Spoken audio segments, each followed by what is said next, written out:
Bonjour à tous, très bon début de semaine sur France 3, bienvenue dans Rhône-Alpes Matin. Alors après ces moments d'une grande intensité émotionnelle, que ce soit dans l'horreur ou dans la fraternité, vous ne nous en voudrez certainement pas de revenir à une certaine légèreté, à l'image de la vie, avec du chaud et du froid. Chaud et froid seront d'ailleurs les thèmes de cette émission. Chaud comme le calendrier des dieux de l'aviron. Ce début d'année, les rameurs du club de Lyon Caluire enlèvent le bas pour soutenir une cause qui leur tient à cœur. L'occasion de nous intéresser à une discipline exigeante à laquelle notre région a apporté de grands champions. Le froid nous viendra, lui, de la Grande Odyssée, oui, c'est normal, la plus difficile des courses internationales de traîneau à chiens, a débuté samedi en Haute-Maurienne, dans la Vanoise. Elle se poursuivra jusqu'au 21 janvier. Les meilleurs mushers, comme on les appelle, du monde vont s'élancer sur ces 400 km de piste. Le froid nous viendra aussi de l'île du Beurre au sud de Lyon, un endroit préservé dans lequel les castors peuvent vivre en toute tranquillité. Les seuls chasseurs autorisés, ce sont des chasseurs d'images comme celui que nous avons rencontré un jour où le thermomètre était proche de zéro, sinon en dessous. Il y aura bien sûr les coups de cœur du jour, les titres de l'actualité, un point sur la météo, ça c'est maintenant, avec aujourd'hui un ciel, apaisé, comme le pays, un grand ciel bleu baigné de soleil, une image rare. Les températures, elles, sont supérieures de 3 à 5 degrés au normal de saison. Elles s'échelonneront de 3 degrés à l'extrême est dans les Alpes, à 15 degrés au sud de la Drôme. Alors, ces températures, elles remonteront demain, tandis qu'un vent du sud apportera des nuages et de fines pluies sur l'Ardèche, nuages qui s'épaissiront dans l'après-midi jusqu'à gagner l'ouest de la Drôme et remonter le long du Rhône. Des pluies qui arroseront toute la région entre mardi et mercredi avant que le ciel ne nous octroie quelques éclaircies. Voilà, c'est parti. Donc ces températures, elles vont encore monter et monter d'une façon telle que ça tombe bien, puisqu'on va parler avec notre invité de choses assez chaudes. Vous avez pu le constater depuis quelques années, le calendrier des dieux du stade a fait des petits. D'autres sportifs, mais pas seulement, d'ailleurs des sportifs, ont pris l'habitude de tomber le maillot et la culotte, parmi eux ceux de l'Aviron Club de Lyon-Caluire, dont nous accueillons l'un des athlètes. Bonjour Corentin Tollet. Bonjour. Vous êtes rameur amateur, c'est-à-dire qu'à côté vous avez une activité professionnelle, vous avez 26 ans, vous pratiquez l'aviron depuis l'âge de 13 ans, donc vous faisiez à peu près la moitié de la taille de celle que vous faites aujourd'hui. Vous faites partie de l'équipe qui a initié la réalisation de ce calendrier que j'ai entre les mains, donc les dieux de l'aviron, voilà, il ne brille pas, c'est parfait, donc c'est la 4e édition. Alors comment cette histoire a-t-elle débuté, sachant que c'était en 2012, si je fais un bon calcul ? Oui, alors c'était une idée entre seniors du club. Pour aider le club, on redonne tous les fonds récoltés pour aider le club. Et puis une association. Bon, l'idée, c'était de faire comme les rugbyman des dieux du stade et les autres. Vous vous êtes dit, ça attire l'œil, ça attire l'attention sur nous, c'est une bonne chose. Voilà, oui, ça fait découvrir l'aviron d'une autre façon. Et en même temps, c'est pour faire connaître surtout l'Aviron Club de Lyon-Caluire. Voilà. Alors, est-ce que vous n'avez pas un petit peu hésité par rapport aux réactions possibles ? C'est vrai que ça peut susciter les moqueries ou d'autres choses encore. Alors, certaines personnes au départ ont eu un peu plus de mal que d'autres parce que par rapport à leur métier, par exemple, il y a des métiers où se mettre à nu, ça risque d'être mal vu. Mais finalement, ils se sont pris au jeu et ils ont accepté d'être publiés sur le premier calendrier qui a tellement bien marché qu'ils sont super contents. Alors justement, j'allais dire, c'est qu'on a vu fleurir beaucoup de calendriers, certains n'ont pas passé la première saison. C'est donc que ça marche, vous en vendez combien chaque année ? Alors oui, ça marche beaucoup. Sachant que c'est exponentiel maintenant. C'est exponentiel, voilà. On était parti à vraiment très peu de calendriers, 100 calendriers, et maintenant donc, on en est à plus de 1000 calendriers, dont 500 qui sont aux États-Unis. Alors, chaque année, il faut savoir, les bénéfices sont en partie quand même reversés à une association. L'année dernière, c'était Will Sport, une association caritative. Cette année, c'est le GLRF. Je vous laisse décliner ce sigle. C'est quoi ? Alors, c'est le Gay Lesbian Rowing Federation. Donc en fait, c'est une association qui se bat contre l'homophobie dans le sport, et donc surtout l'aviron. Et donc ils nous ont découvert en découvrant bien sûr le calendrier, et ils nous ont contactés pour pouvoir vendre en exclusivité aux États-Unis. Donc Ouais. ils nous ont commandé 500 calendriers, ce qui était Alors, super pour nous. le soutien de cette association, c'était avec l'accord de tous les membres du club ou là aussi il y a eu certaines réticences parce que voilà, ça fait un peu peur? Non, tout le monde a accepté, le président, le bureau de la commission ont accepté ceci, et ça s'est très bien passé, et voilà. Alors, il faut savoir que depuis quelques années, il y a des rameurs qui sont devenus célèbres, l'université anglaise de Warwick, qui sont engagés contre l'homophobie avec le même type de calendrier. Alors, est-ce que ça signifie qu'il y a moins d'homophobie dans l'aviron que dans d'autres sports? Parce qu'on le sent bien, tous les sports ne sont pas prêts à s'engager. Moi, j'ai du mal personnellement, et j'espère me tromper, à voir un club de foot s'engager de la même façon que vous. Alors, après, nous, on est amateurs, c'est pour ça qu'on a vraiment plus de facilité. Il y a déjà des calendriers de footballeurs ou de rugbyman, mais voilà, c'est des sportifs amateurs, parce que les professionnels n'ont peut-être pas le droit avec les agents, les sponsors, voilà, mais il peut en exister au football, quoi, des calendriers. Alors, une petite parenthèse, les rameurs de Warwick, ils se montrent côté pile et côté face. Les Anglais sont moins décomplexés. Peut-être, oui, peut-être. Nous, après, voilà, on a une image à garder pour le club, pour que les personnes viennent toujours s'inscrire au club. On va pas, pour les enfants de moins de 18 ans, par exemple, voilà, c'est difficile après pour pouvoir s'inscrire dans un club comme ça, quoi. Oui. Donc, Lutter la contre réputation. l'homophobie, ça veut dire que c'est un sujet auquel on est sensible. Tiens, une question comme ça qui vient. Est-ce qu'il y a des homosexuels dans votre équipe? Est-ce qu'ils se déclarent comme tels? Enfin, déclaration, c'est un bien grand mot, mais est-ce qu'ils vivent ouvertement ou est-ce qu'ils se cachent? Alors, personnellement, au club, je crois pas qu'il y ait d'homo, mais Bon, ça veut dire qu'ils se cachent alors parce qu'il y en a partout. ou peut-être. Donc il y a un travail à faire. Ah, ça, il y a toujours un travail. Mais non, il y en a dans tous les sports, oui, comme vous dites, Ouais. mais au club, par exemple, je ne sais pas, quoi. Bon, donc ils vivent cachés, il y a encore du boulot. Je voulais dire que ce calendrier dont les photos sont signées, Capucine Lefebvre et Gaëtan Tollet, c'est votre frère, hein. C'est un Voilà, travail c'est qui mon se frère. fait en famille.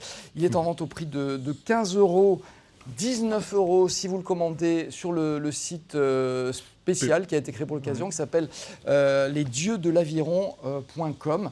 Et sinon, on le trouve que chez vous, hein. Alors, pour le moment, On on peut le trouve passer que au chez club. nous, mais par contre, pour les années précédentes, on va essayer de travailler avec la Fnac ou d'autres magasins, mais on est en train de voir, quoi. Mais D'accord. Merci Corentin Tollet. On revient d'ailleurs dans quelques minutes à cette discipline et à votre club. D'ailleurs, pour mieux connaître cette fois la discipline, ça sera en compagnie de votre président qui s'appelle Alain Sécon. Auparavant, direction la Savoie et l'Isère où a débuté la Grande Odyssée Savoie-Mont-Blanc. C'est la plus grande course de traîneau à chiens d'Europe.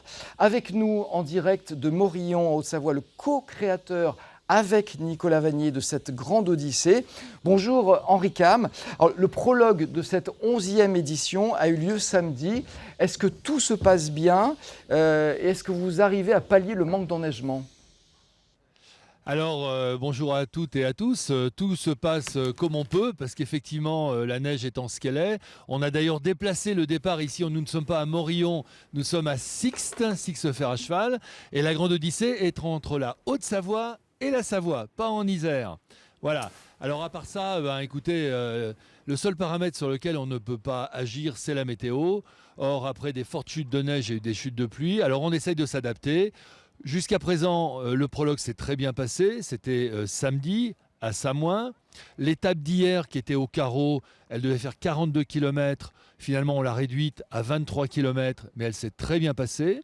Et puis aujourd'hui, dans ce très beau site de Sixte, et pas très loin du fer à cheval qui est derrière moi là-bas, on va entamer une très grande montée qui est derrière moi, qui est la montée des Cascades, qui va nous emmener au sommet de Flaine, puis redescendre petit à petit jusqu'à Morillon pour une étape d'une trentaine de kilomètres, alors qu'elle devait en faire 50. Donc la réponse à la question, c'est qu'on fait comme on peut avec ce que l'on a.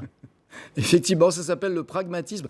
Pardonnez-moi, évidemment, c'est bien Haute-Savoie et Savoie. Je me demande ce que j'ai. Je suis allé chercher l'Isère pour. Mais pourquoi pas un jour? Il y a de très belles montagnes en Isère. Un jour en Isère, bien sûr.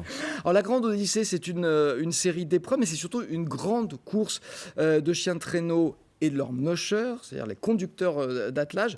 C'est en 8 étapes sur 11 jours. Cette course les emmène où et quel est le parcours? Alors la Grande Odyssée Savoie-Mont-Blanc, c'est une course de chien traîneau, vous l'avez dit, qui est une course à étapes, un peu comme le Tour de France. Nous sommes partis donc hier des Carreaux en Haute-Savoie. Et puis nous terminerons dans 10 jours en Haute-Maurienne vanoise en Savoie. Après être passé par toutes ces stations de la vallée du Gifre et du Haut-Gifre, Pradissement, Morillon, les Carreaux, Flaine. Puis toute la caravane va se déplacer pour aller à Megève. Ensuite, nous traverserons le plateau du Revard avec ce beau plateau de Savoie-Grand Revard avant d'arriver samedi prochain, donc le 17, en Haute-Maurienne vanoise, ce fabuleux territoire qui regroupe les stations de Valseny-Vanoise, de Bramant, de Solières, de Sardières, de Bessan et de Bonneval-sur-Arc. Donc au total, il y a 11 jours de course, il y a en fait 9 étapes parce qu'il y a 2 étapes qui ont un bivouac de 24 heures. Les mushers, les pilotes des traîneaux et leurs équipiers chiens vont dormir en altitude. Au total, il était prévu de faire 800 km sur ces 11 jours. Je pense qu'on va faire, comme on disait tout à l'heure, tous les jours ce que l'on peut. Cela étant, ils annoncent, je l'espère, des chutes de neige pour la fin de cette semaine, donc les choses pourraient revenir normales. Donc a priori, on fera probablement moins que ce qui était prévu. Par contre, aujourd'hui, vous voyez, c'est une étape de 32 km avec une montée, tenez-vous bien, nous sommes ici à 850 mètres d'altitude. Ils vont partir droit dans la pente ici sur la piste dite des Cascades pour atteindre le sommet de Flaine à 2300 mètres d'altitude, 1200 mètres de dénivelé. En 1500 mètres de dénivelé en 12 km linéaires. Donc c'est extrêmement technique. C'est la course d'ailleurs la plus difficile au monde, parce que, en tout cas la plus technique au monde, parce que c'est la seule grande course internationale de traîneau à chiens qui soit organisée dans les montagnes. Et dans les montagnes, ça monte et ça descend. Ça ne vous aura pas échappé. Alors on dit que c'est l'une des plus difficiles, on dit aussi que 16 des meilleurs mushers au monde y participent, c'est vrai. Ils viennent d'où d'ailleurs? Alors ils sont 15 maintenant, nous avons eu un retrait de dernière minute, il y a 15 équipes parce qu'en réalité ce sont vraiment des équipes. Le musher vient avec 14 chiens, il ne prend jamais le départ avec plus que 10 chiens.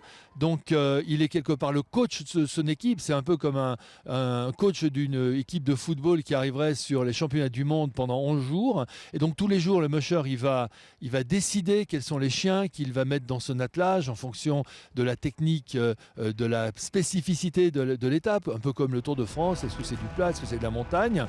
Et puis il va être également le capitaine de l'équipe parce qu'il est derrière son traîneau et il court, il pousse, il encourage ses chiens.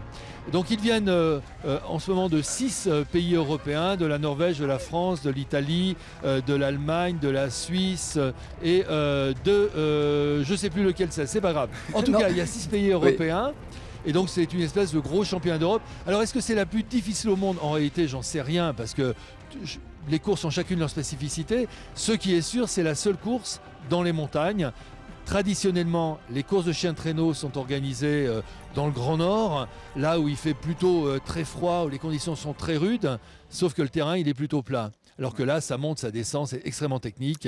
Et donc, c'est assurément la course la plus technique au monde. Henri Cam, en un mot, c'est vrai que quand on voit des images comme ça, on se dit c'est extrême, c'est inaccessible. Et pourtant, le public y est le bienvenu. Où est-ce qu'on peut aller quand on veut observer cette course? En un mot, s'il vous plaît. Alors, le public, il est surtout bien accueilli sur des aires de départ et d'arrivée, un peu comme celles qui sont derrière moi. De temps en temps, on indique au public là où il y a des points d'accès. En dehors de ça, le public ne peut pas accéder à la piste de la Grande Odyssée Savoie-Mont-Blanc. Mais ce qui n'empêche pas qu'ils soient très nombreux. On aura probablement, à la fin de cette édition, comptabilisé pas loin de 100 000 spectateurs qui sont revenus nous visiter au moins une journée.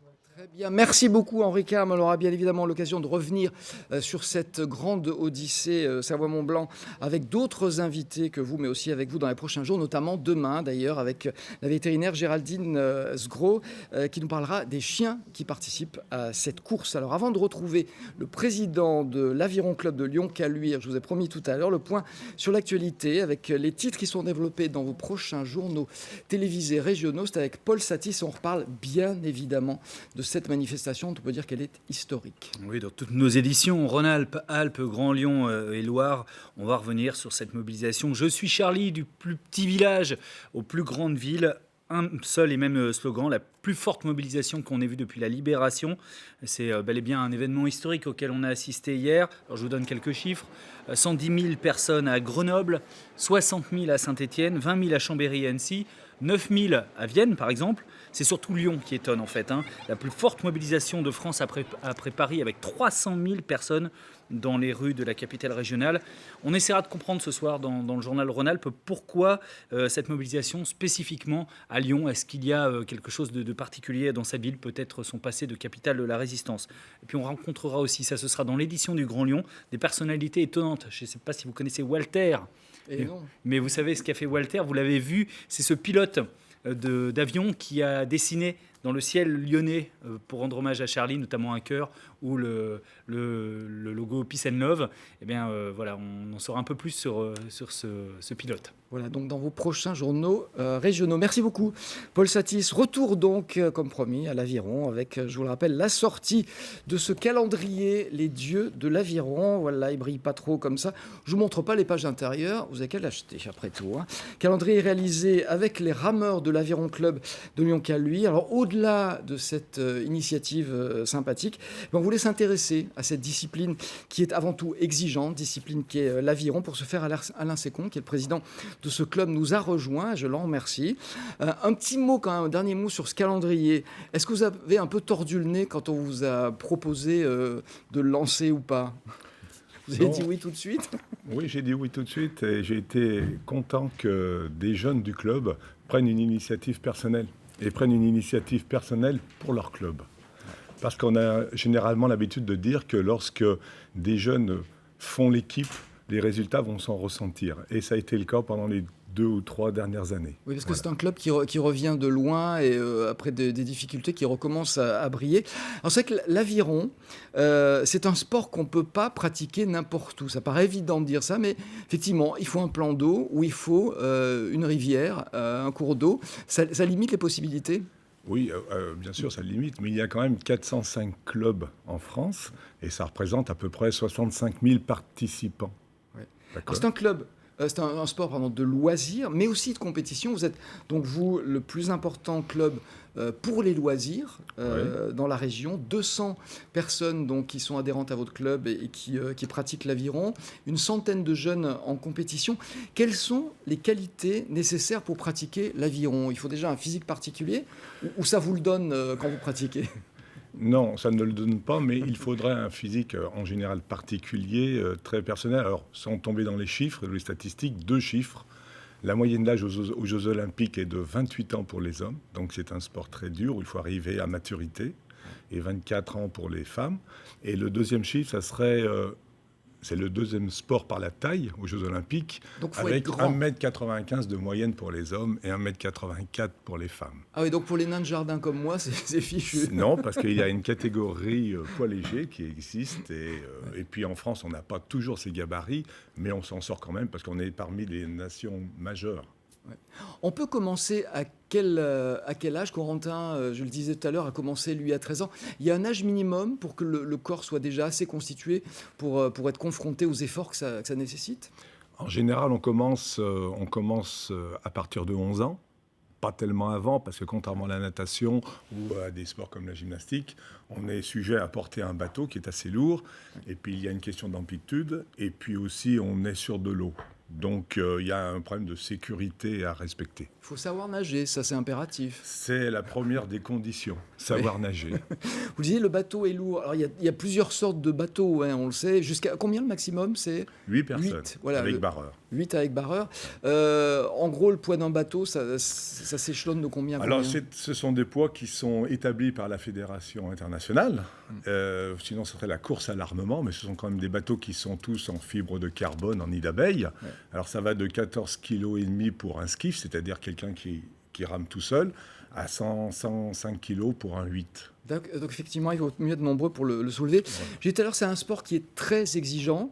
Il ne faut pas avoir peur du froid en particulier, parce qu'on va ramer en été, mais aussi en plein hiver, et sortir avec une petite combinaison quand il fait 0, hein, même parfois en dessous, tant que la surface de l'eau n'a pas gelé, c'est quand même difficile. C'est un sport assez exigeant, enfin très exigeant. D'ailleurs, je n'ose pas le dire parfois. Les jeunes s'entraînent facilement vers les 15-16 ans, nos cadets, 4-5 fois ou 6 fois par semaine déjà, en plus de l'école. Mais ce sont des gens qui adhèrent et lorsque vous avez pris la passion, comme je pense tous les sports, vous y allez avec plaisir. Quand on a chopé le virus, après on est coincé. Je dois dire quand même que notre région a donné de grands champions. Je citerai Jean-Christophe Rolland, champion olympique à Sydney en 2000 et 2 fois champion du monde. C'est le club voisin du vôtre, mais vous êtes amis, c'est l'Aviron Union Nautique de Lyon. Puis le Grenoblois Xavier Dorfman, champion olympique, champion du monde. Lui, il est sur le lac des Belettes. Il y a eu des champions d'Europe dans votre club en 1900. Qui sont les jeunes espoirs aujourd'hui d'ailleurs de cette discipline? Alors nous avons plusieurs jeunes espoirs. Nous avons Sébastien Rezendis, Maxence Tollet, qui sont aux portes de l'équipe de France, qui sont en équipe de France moins de 23 jusqu'à présent. Donc on leur souhaite une continuation en équipe de France normale. Et puis on a aussi Diane Albrecht et une jeune prometteuse, Marie-Margot Joannes, qui rentre dans les sélections pour les Jeux Olympiques. Il y a 6 rameuses en compétition et 2 iront aux Jeux Olympiques. Donc on leur souhaite bonne chance. On croise les doigts pour eux. En tout cas, il y a des jeunes pour reprendre le flambeau de ces grands champions qu'on a connus. Merci beaucoup, Henri Second, d'être venu nous parler de cette discipline qui est passionnante. On va à présent descendre la Saône. On reste dans l'élément aquatique, qui est le terrain de jeu de vos rameurs, jusqu'au Rhône, au bord duquel se trouvent d'ailleurs de drôles d'animaux. Des animaux à la queue plate qu'on croyait disparus et qui ont retrouvé eux aussi, d'ailleurs, leur terrain de jeu. Une réserve naturelle située au sud de Lyon, dans l'île du Beurre. Réserve où se rend de temps en temps un chasseur d'images passionné de castors.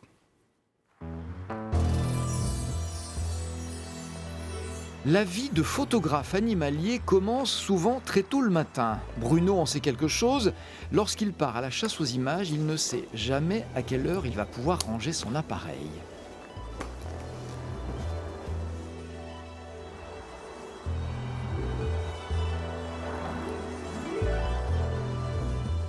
Il faut être très patient parce qu'on peut sortir 10, 15, 20 fois avec 5, 10, 15 heures d'affût pour faire 0 photo. Donc déjà être très patient et faire énormément de recherches à côté pour connaître l'animal qu'on veut photographier pour pouvoir mieux l'approcher. Effectivement, de la patience, il en faut. Avec son associé, Bruno a consacré 5 années à un livre-album sur un animal qui le fascine, et cet animal, c'est le castor, une espèce qui ne se laisse pas approcher facilement. Il y avait des castors qui nous toléraient, donc on les avait pratiquement à 10 cm, voire même 5 cm. Ils venaient manger à côté de nous si, bien sûr, on ne fait pas de mouvement brusque, pas de bruit.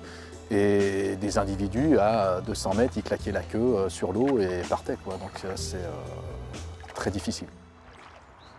Le castor a longtemps disparu de la région. Il faut dire que l'aménagement du Rhône et surtout l'installation de nombreuses usines chimiques au sud de l'agglomération lyonnaise ne constituaient plus un cadre favorable à l'épanouissement de ce charmant rongeur. Mais dans les années 70, l'instauration de normes de pollution plus sévères a permis à des familles de revenir s'installer au sud de Vienne, dans cette petite île dont le nom vient de ses principaux habitants. Alors l'île du Beurre, en fait, c'est l'ancien nom local du castor. En fait, l'étymologie du castor, en France, on avait le bièvre, le beuvron et le beurre. Et donc, localement, ici, c'est l'île du Beurre, l'île du castor. Un terrier de castor, donc avec juste en bas le tas de branches, là, on voit les branches rongées qu'il a posées. Donc ça, c'est l'entrée sous l'eau. Et ensuite, vous avez sa chambre qui est sous la terre. Donc c'est un terrier hutte parce qu'il y a des morceaux de branches qui ont été reposés dessus en haut, au-dessus des cheminées. L'île du Beurre n'abrite pas que des castors, loin de là.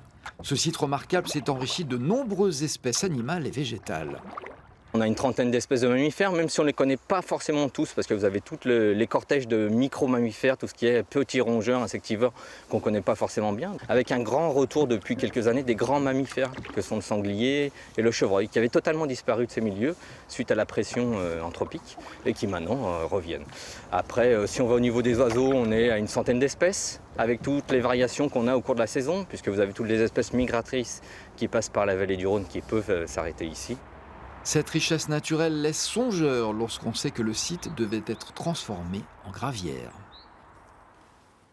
Voilà, et comme toujours, on termine cette émission avec les coups de cœur du jour. Et tout d'abord, le festival Régénération, théâtre Nouvelle Génération à Lyon. Ce festival propose jusqu'au 16 janvier de découvrir des spectacles étonnants et innovants.